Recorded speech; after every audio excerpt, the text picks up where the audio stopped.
آل عمران آل کیوں کہا گیا؟ کیونکہ ان کی بیوی کا بھی ذکر اس میں ہے، ان کی بیٹی کا ذکر ہے، ان کے نواسے کا ذکر بھی اس کے اندر، ان کا بھی ذکر موجود ہے۔ یہ آیات خوارج اور روافض دونوں کے خلاف ہے، کیونکہ آل عمران کا ہے، کیونکہ خارجی وہ تھا جو کہتا تھا اولاد آل میں نہیں آتی، رافضی وہ تھا جو کہتا تھا بیوی آل میں نہیں آتی، مسلمان وہ ہیں جو کہتے ہیں کہ آل میں اولاد بھی آ جاتی ہے اور بیویاں بھی آ جاتی ہیں۔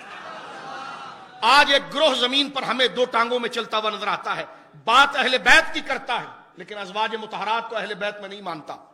تو بالکل یہ یہود کا طریقہ تھا، اور قرآن نے آل عمران رکھ کر لفظ آل میں بیوی کو بھی شامل کیا، بیٹی کو بھی شامل کیا، نواسے کو بھی شامل کیا، پوری فیملی ممبرز کو شامل کر کے اس کو آل کہا۔ اس لیے اہل سنت و جماعت تمام ممبر آف فیملی جو ہیں ان کو اہل بیت کے اندر مانتے ہیں۔ سرکار کی ازواج بھی اہل بیت میں ہیں، سرکار کی بیٹیاں بھی اہل بیت میں ہیں، سرکار کے بیٹے بھی اہل بیت میں ہیں، سرکار کے چچا بھی اہل بیت میں ہیں، ان کی اولادیں بھی اہل بیت میں ہیں۔ تو لہٰذا اس آیت کے نام نے ہی گویا کہ بہت زیادہ مسئلے کو کلیئر کر دیا کہ آل عمران سے مراد ان کی فیملی، ممبر آف فیملی، جو ممبر ہیں، جو افراد ہیں فیملی کے، وہ اس کے اندر گویا کہ موجود ہیں۔ اور قرآن کریم نے اس سے پہلے بھی اس بات کو ذکر کیا تھا، اور یہ بڑا عجیب گویا کہ ڈرامہ ہے یہ کہنا کہ اہل بیت کے اندر بیویاں نہیں آتی۔ آپ شادی کا کارڈ کسی کو دیں اور کہیں اپنے گھر والوں کو لے کر آئیے گا، تو اگر وہ بچے کو لے آئے تو پھر اس گھر کی خاتون پوچھے کہ بھابھی کو نہیں لائے،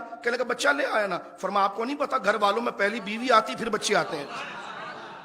تو یہ شادی کے کارڈ وصول کرنے کی رسم نہیں، اور کہتے جی اہل بیت، اور ہمارے وہاں باقاعدہ سنی مولوی ہو کر بات کرتے ہیں کہ اہل بیت میں ازواج مطہرات نہیں، معاذ اللہ۔ تو اسی دیکھیں یہ آیت، یہ سورت کتنی زبردست ہے، کیسے ہر عقیدے کو کلیئر کرتی ہے۔ اور میں بات اس بات پر ختم کروں گا، سورہ ہود کی اس آیت کو میں دوبارہ پڑھوں گا کہ جس میں قرآن نے ایک جگہ پر اور واضح طور پر نبی کی بیویوں کو ان کے اہل بیت میں شمار کیا ہے۔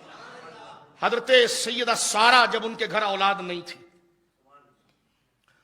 اور حضرت ہاجرہ کے گھر حضرت اسماعیل پیدا ہو چکے تھے، سیدہ سارہ کی عمر 90 سال سے زیادہ ہو گئی تھی، اور حضرت ابراہیم علیہ السلام 95 اور 100 کے قریب تھے، گھر میں اولاد نہیں تھی۔ اب اللہ نے فرشتہ بھیجا حضرت ابراہیم کے گھر، اور انہوں نے آ کر سیدہ سارہ سے بات کی۔ سیدہ سارہ حضرت ابراہیم کی زوجہ محترمہ ہے رضی اللہ تعالیٰ۔ سورہ ہود میں اللہ فرماتا ہے کہ جب وہ فرشتے آئے اور انہوں نے سیدہ سارہ سے دروازے پر بات کی تو کیا بات کی؟ انہوں نے کہا کہ اے سارہ گھبرا نہیں، ہم تجھے بشارت دیتے ہیں اسحاق کی۔ تو تعجب کرنے لگی کہ میں 90 سال کی بوڑھی ہوں، میرے گھر بچہ کیسے پیدا ہوگا؟ انہوں نے فرمایا اسحاق کے نہیں، اس کا بیٹا ایک اور ہوگا، پوتے کی بھی دیتے ہیں۔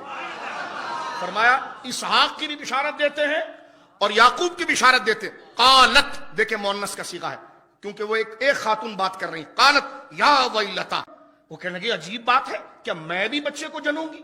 کیا میرے بطن میں بچہ آئے گا؟ اور حال یہ ہے کہ عجوز، میں بوڑھی ہوں، وہذا بعلی شیخا، اور میرا شوہر ابراہیم تو بوڑھا ہو چکا ہے۔ ان ھذا لشیء عجیب، یہ تو بڑی عجیب بات کر رہے ہو کہ ہمارے گھر بیٹا ہو جائے گا۔ تو قالوا، سارے فرشتوں نے دروازے پر کھڑے کو فرمایا، کس سے فرما رہے؟ حضرت سارہ سے، حضرت ابراہیم سے نہیں، سارہ سے۔ اتعجبین من امر اللہ، کیا آپ اللہ کے حکم پر تعجب کرتی ہیں؟ اتعجبین من امر اللہ رحمت اللہ وبرکاتہ علیکم اہل البیت،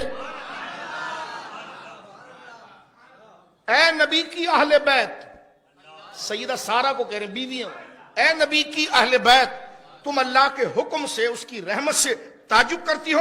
انہ حمید مجید، بے شک وہ حمید مجید ہے۔ کتنی کلیئر رعایت بتا رہی ہے کہ یہاں پر براہ راست فرشتوں نے خطاب سیدہ سارہ سے کیا تھا، اور وہ نبی کی بیوی تھی، اور ان کو کیا کہا تھا؟ علیکم اہل البیت۔ تو لہذا قرآن نے یہ نام بھی سورت کا کیا رکھا؟ سورہ آل عمران۔